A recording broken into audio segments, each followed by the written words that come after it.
हीअ जो कि असांजी पुरवकार तकरीब 17 उलमा इकराम जे दस्तार जे हक़ में ऐं 22 हुफ़ाज़ इकराम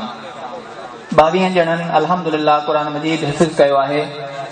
ऐं 17 उलमा इकराम असांजा फारिग़ थी रहिया आहिनि। हक़ीक़त में इहा हिकिड़ी वॾी असां सभिनी जे लाइ ऐं अवां जे लाइ सआदत आहे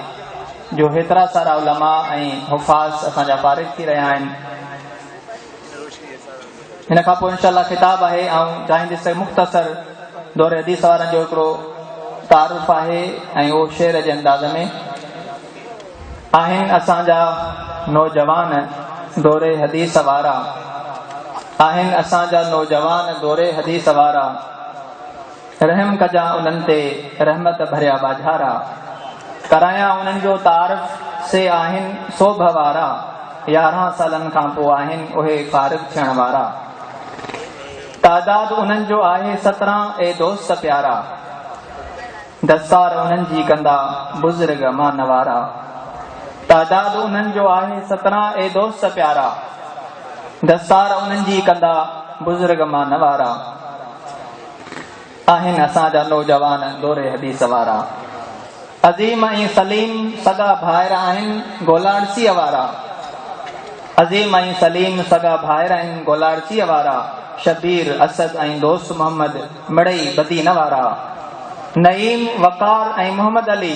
आहिनि शिकापुर जा दिलदारा,